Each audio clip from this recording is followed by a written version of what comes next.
Esto es Estereotipas, un programa donde no se estereotipa a nadie.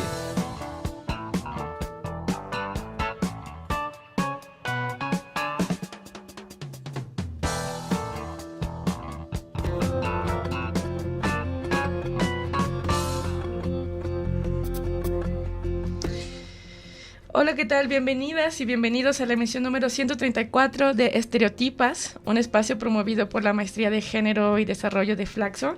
Estamos transmitiendo este programa a través de nuestra página web de www.flaxoradio.es. Además pueden vernos en vivo por nuestra fanpage de Facebook, donde nos encuentran como Flaxo Radio Ecuador. Y les invito a que nos sigan a través de estas redes sociales, incluida Instagram y Twitter, donde nos encuentran como Flaxo Radio Ecuador. El día de hoy vamos a conversar sobre la representación política de las personas LGBTI en el Ecuador, una forma de conocer cuáles son las transformaciones sociales a favor de esta población es analizando los derechos legales que el gobierno crea en materia de políticas públicas, pero también en temas de representación política. Para hablar sobre este último tema, sobre la representación política, el día de hoy contamos en cabina con la presencia de Jefferson Morán, licenciado en Ciencias de la Educación con mención en Historia y maestrante de Sociología Política de la Flaxo. También es un activista. Bienvenido, Jefferson. Hola, gracias por la invitación. Buenos días, Karen, y vamos para adelante, para lo que sea. Muy bien.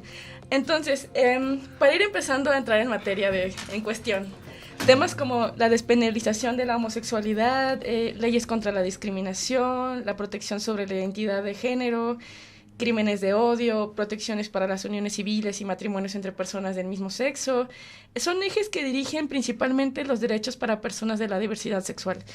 En América Latina, los avances en materia de derechos son mayores en comparación a la región de Europa del Este o de África, en donde más bien han ocurrido algunos retrocesos, o en comparación de Medio Oriente y Asia, donde el progreso es poco.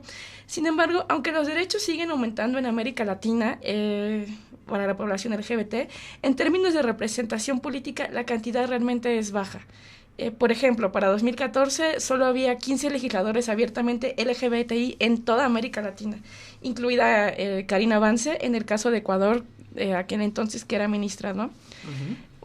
Quiero preguntarte, ¿a qué se debe este fenómeno político de poca representatividad política? Pues bueno, considero que la poca representatividad que tenemos, ¿no?, los LGBTI, es porque tradicionalmente somos considerados como los últimos de la caja, ¿no? Los que estamos hasta el fondo. Entonces, al ser una minoría, nadie quiere asociarse o nadie quiere verse directamente asociado a una minoría como tal, uh-huh, ¿no? Desde el punto de vista de construcción social, eso es negativo. Entonces, las pocas personas que tienen la valentía, la gallardía de decir, saben que yo soy homosexual y yo puedo estar aquí al frente y dar la cara por la comunidad, pues es muy, muy raro. Digo, la asociación de minoría, gente de atrás, gente hasta el fondo, pues eso está muy, muy, muy, muy anclada todavía, ¿no?, en los modelos sociales que tenemos nosotros. Ajá. Entonces, por ejemplo, en este sentido de que no es fácil dar la cara por una población, ¿tú pensarías que en Ecuador es peligroso ser representante político abiertamente LGBT? Sí. Yo considero que sí es un poco peligroso porque, para comenzar, gran parte de las cuestiones sociales, ¿no?, la forma en la que se integra la sociedad está muy heteronormada. Como está al estar muy heteronormada, pues obviamente todo lo que se dice desde arriba va a ser una cuestión muy patriarcal, ¿no?, muy orientada a la heterosexualidad, mientras que para las cuestiones LGBTI, derechos, etcétera, etcétera, pues van a estar relegados a un segundo plano. Y obviamente, como te decía hace un momento, la cuestión de ser señalados como miembros de una minoría que está hasta el fondo, pues no es nada favorable para nosotros. Sí, y en este sentido, ¿tú conoces más o menos cuántos representantes políticos abiertamente LGBT hay actualmente en el Ecuador? ¿Y qué propuestas más o menos tienen acerca de, o sea, en términos de política pública para la población? Sí, pero me gustaría partir diciendo que no es lo mismo ser activista que ser un representante, ¿no? Se tiende mucho en nuestros medios a confundir qué es un activista y qué es un representante, ¿no? Okay. Pues puede ser que los activistas somos todos aquellos que estamos articulados al movimiento y que de una u otra forma trabajamos para sacar adelante nuestras agendas de derecho, de inclusión o de representatividad, ¿no? Un representante como tal es una persona que presta su cara y dice, pues soy la parte visible, soy el que tiene o el que agrupa todas las ideas que se pueden condensar dentro de nuestras organizaciones. Entonces, por ejemplo, aquí en Ecuador podemos citar a Karina Banz, podemos citar a Giovanni Jaramillo y pues a Dayan Rodríguez. Ay, siempre se me escapa su nombre, no sé por qué. Dayan Rodríguez. Ajá. Oye, pero por ejemplo, el fenómeno más bien de la inclusión de la población LGBTI en las políticas, en las agendas públicas, es más bien un fenómeno de abajo hacia arriba. O sea, me refiero a que los representantes, las élites políticas no generan este tipo de política. Es más bien un fenómeno que se da desde abajo, desde el activismo, desde las organizaciones sociales y civiles de los LGBT. Es un fenómeno que se da de abajo hacia arriba. Entonces, ¿qué pasa con la representatividad, por ejemplo, de estas 3 personas que tú mencionas en el Ecuador? Ya. Sucede algo curioso con las cuestiones de representatividad, como tú dices, de abajo hacia arriba.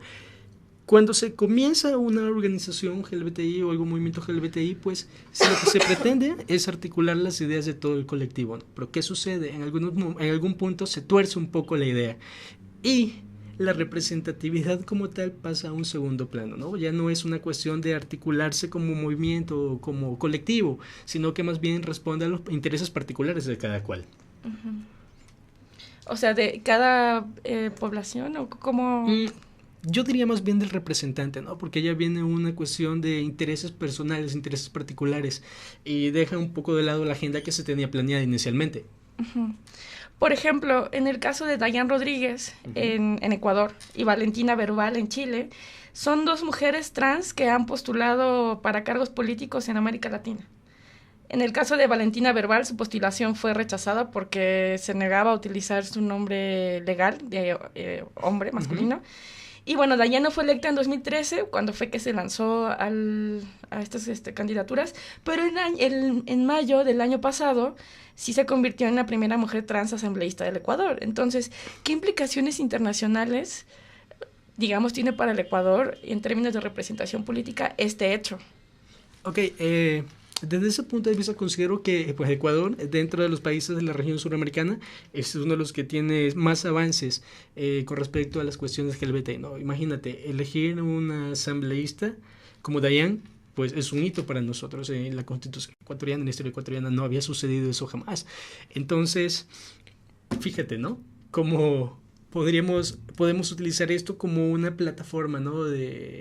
Una plataforma de socialización. Tenemos políticos anclados a nuestra realidad LGBTI. Ahora, pues, habría que ver, ¿no? Habría que analizar un poco la agenda que tiene Dayan con respecto a la comunidad LGBTI como tal.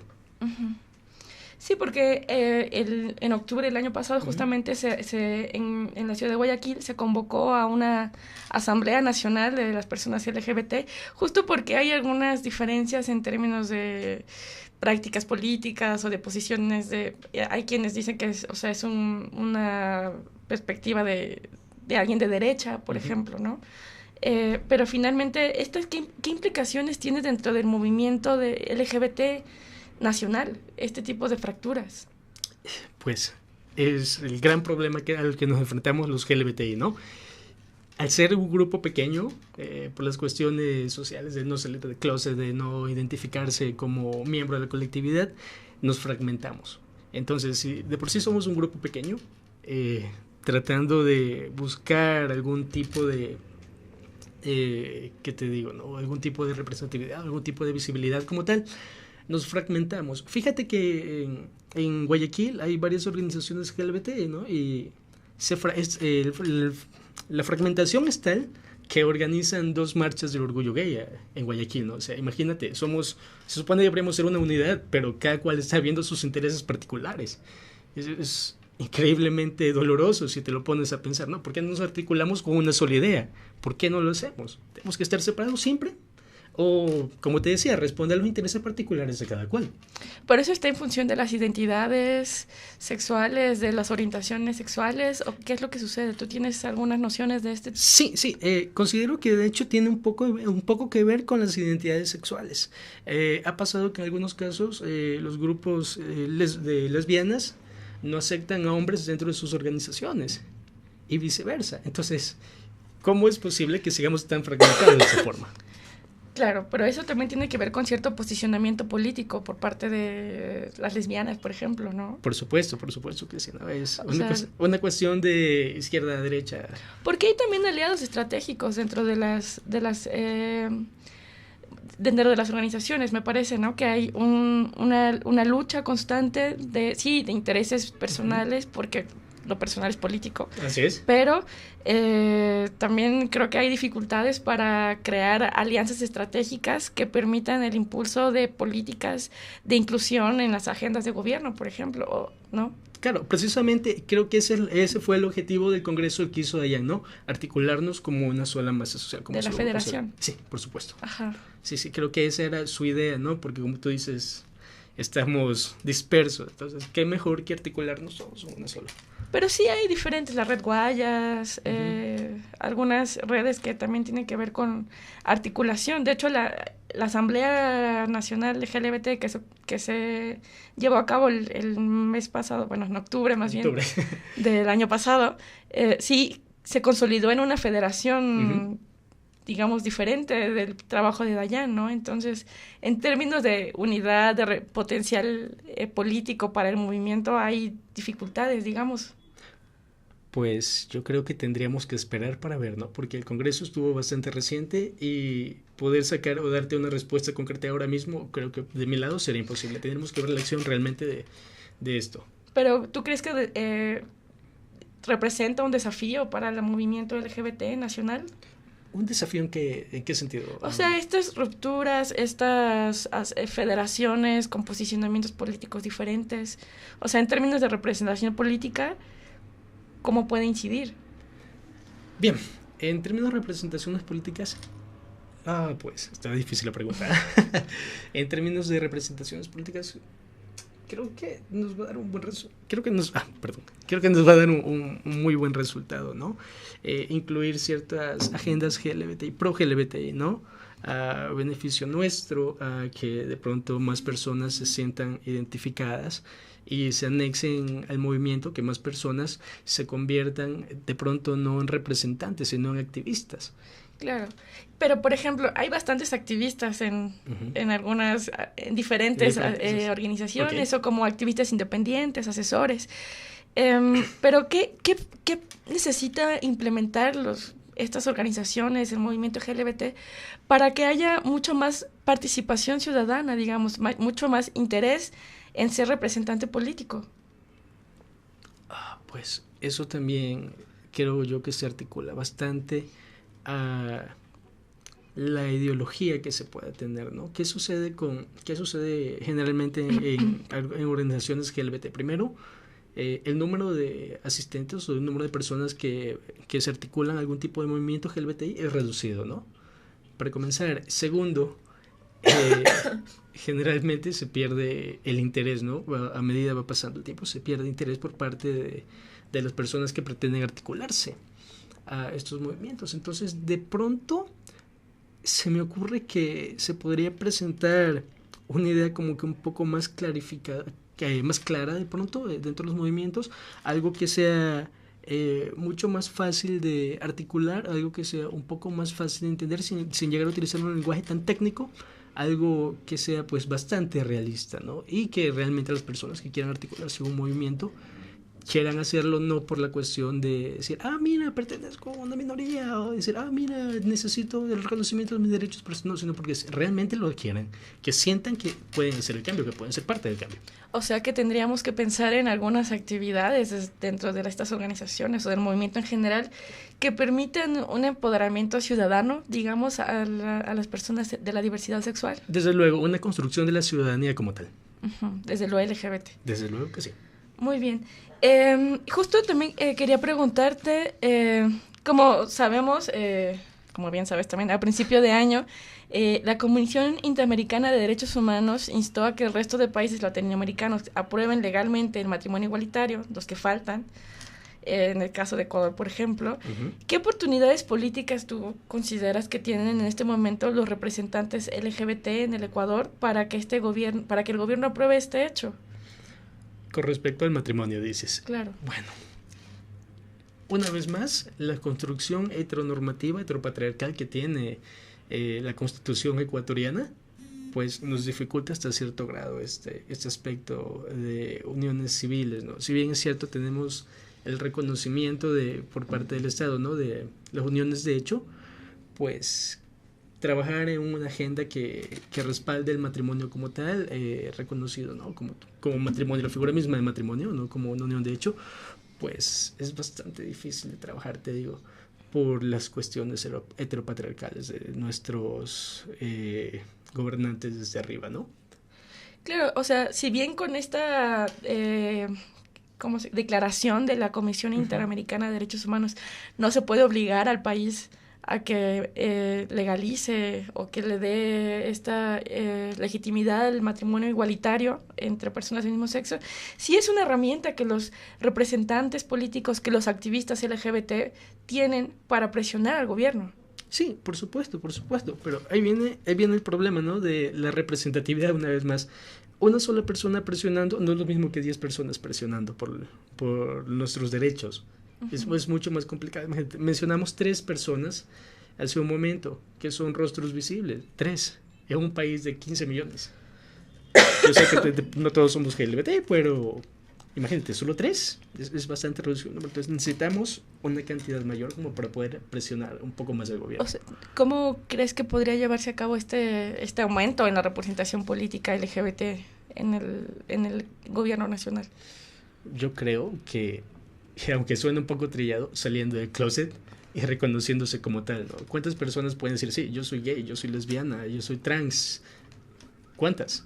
No, por la cuestión de la estigmatización dentro de los mismos organismos estatales.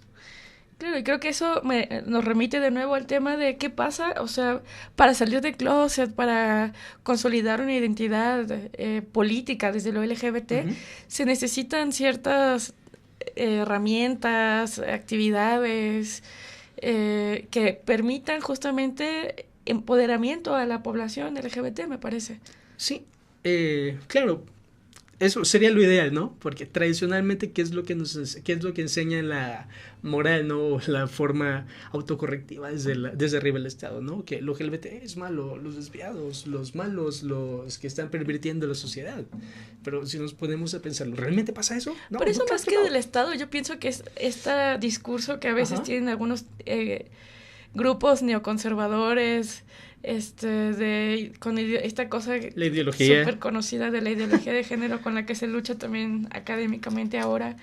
O sea, son discursos que quizá no vienen desde el Estado, porque uh-huh, el Estado no se puede permitir, pero sí influyen muchísimo en las potencialidades, digamos, que puedan tener las políticas públicas en materia de derechos para las personas de la diversidad sexual. Uh-huh. Sí, debatiendo un poquito, ¿no? Desde el punto de vista del Estado, pues sí se está, aunque no nos gusta admitirlo, sí se está bastante articulado, ¿no? A estos grupos neoconservadores que tú mencionas. Entonces es un poquito difícil tratar de separar esta ideología. Puede que no sean representantes directos, pero influye muchísimo en la toma de decisiones por parte de los asambleístas X, Y, Z, ¿no? Entonces es una lucha bastante dura desde ese punto de vista. ¿Cómo luchas contra todo un sistema que está articulado de esa forma? ¿Cómo luchas contra un sistema que se ha engranado desde el punto de vista de esto es lo bueno y el resto es lo malo? Pero entonces es como una doble lucha, ¿tú pensarías? Como una lucha interna en el que las organizaciones civiles tratan de empoderar, si es que lo hacen, uh-huh, a las personas de la diversidad desde lo político, y una lucha, digamos, contra el sistema de gobierno?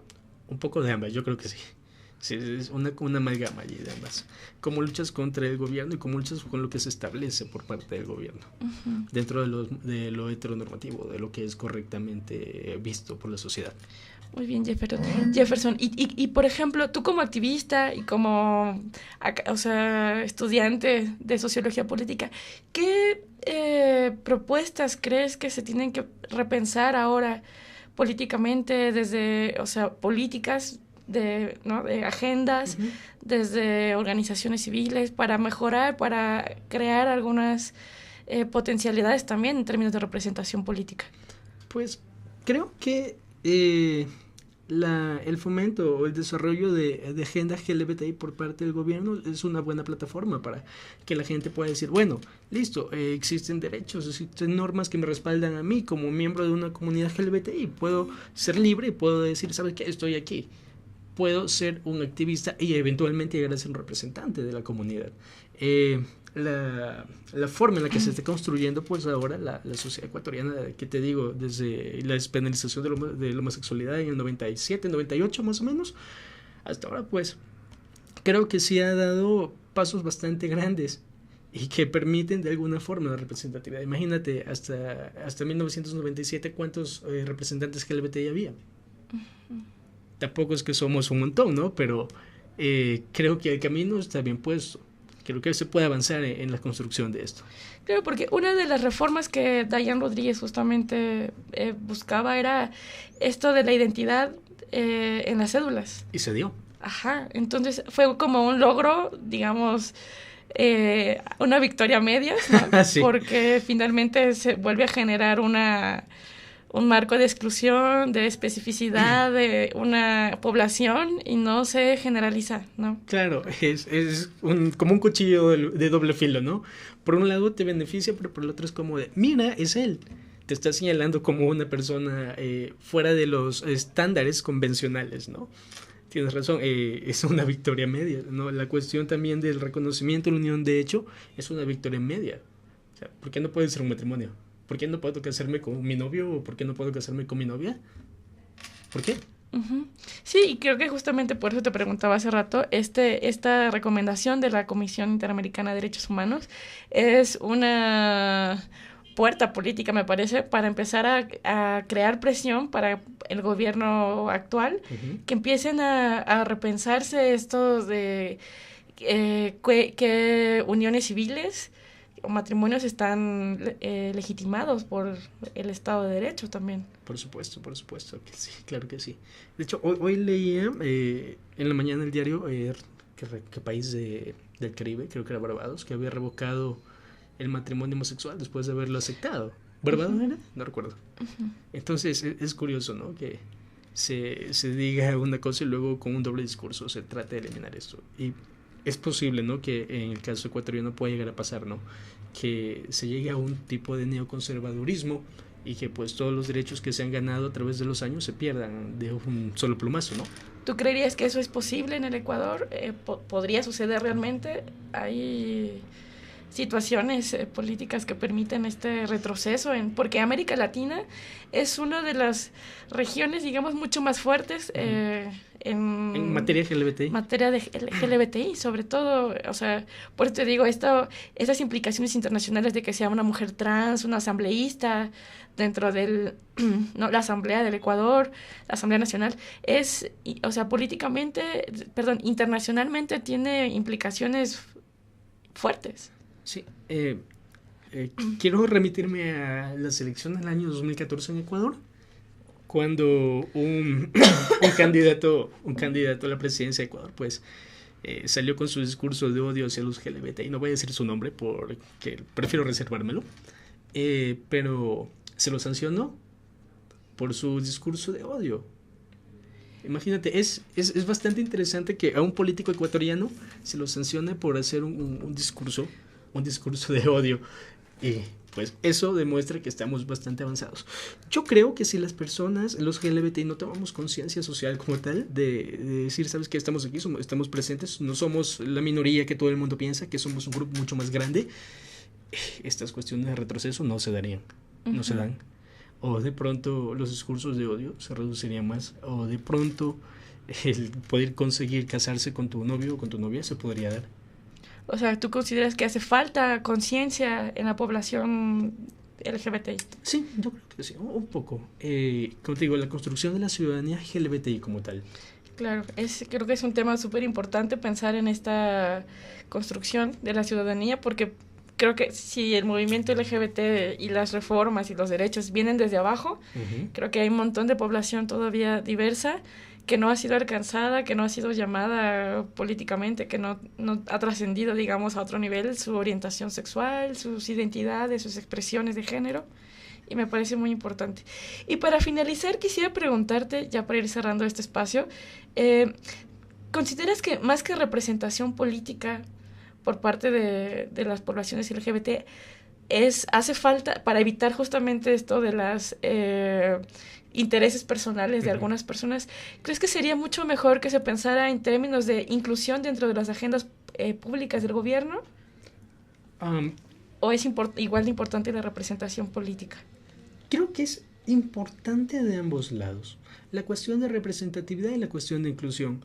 ¿De qué me sirve crear una ley o, ¿qué te digo?, alguna vaina que vaya a ser el beneficio del LGBTI si no hay nadie que diga, pues, soy o puedo ser beneficiario de aquello?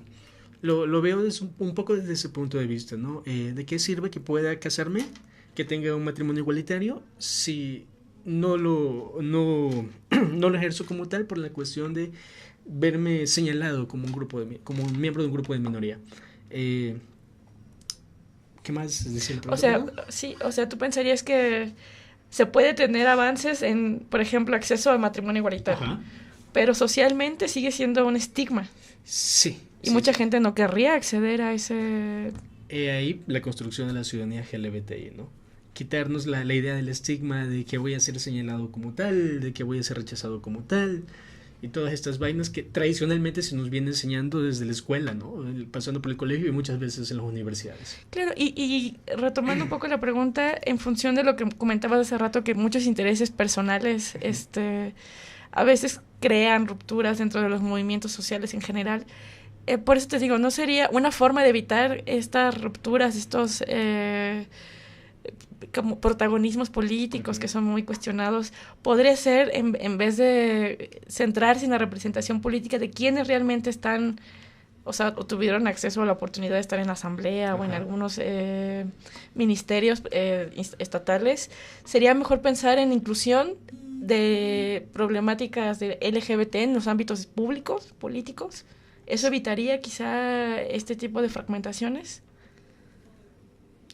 Puede ser, es bastante probable, ¿no? Que de pronto la inclusión sí vaya a generar que no existe esta fragmentación o esta ruptura entre las comunidades LGBT, ¿no? Creo yo que lo ideal sería que por cada una de las letras que compone el LGBTI, que cada vez se van agregando más, exista alguien que articule, pues, el pensamiento de todos estos y que converjan al final, ¿no? Que te digo, en alguna asamblea o alguna organización donde todos los elementos se puedan juntar y que todos vean, pues, políticas que vayan a beneficiar a todos por igual. Claro, porque finalmente hay personas, digamos, que pertenecen a la diversidad sexual, que no se identifican propiamente con las siglas lesbiana, gay, o sea, de LGBTI, que Q más, ¿no? O sea, todas las letras que hay. Hay otras regiones culturales, ¿no? En Oaxaca, se me acaba de ir el nombre de estos... tú me lo contaste. Los mushes, por ejemplo, que no se tienen que identificar propiamente con el transvestismo, transexualidad, o ese tipo de identidades políticas, ¿no? Pero creo que sí sería interesante también no quitar el dedo de renglón en cuanto a términos de representación política, porque finalmente en América Latina es uno de los ejes, digamos, más fuertes de empoderamiento y lucha de la diversidad, ¿no? Bueno, eso sería todo por el día de hoy. Si tienes algo mucho más que agregar en cuanto a esta problemática de representación política, es tu momento. Pues construyamos, pues... ciudadanía política. Gracias, ciudadanía. Que escucho esa palabra todos los días y se me acaba de olvidar. Construyamos una ciudadanía política desde lo LGBTI, ¿no? Tomemos conciencia y pues seamos libres de decir, ¿sabes qué? Yo pertenezco al movimiento LGBTI. Bueno, pues nos esperan muchos retos también desde la academia y desde el activismo. Muchísimas gracias por estar en Estereotipas el día de hoy, hablando de algunos puntos estratégicos generales de la representación LGBT. Y bueno, esto también nos ayudará a pensar en el devenir de los derechos que atañen a las personas que somos parte de la diversidad sexual. Muchas gracias por estar en este programa, Jefferson. Gracias a ti, de hecho, por invitarme. No, de nada, estamos pendientes de esto.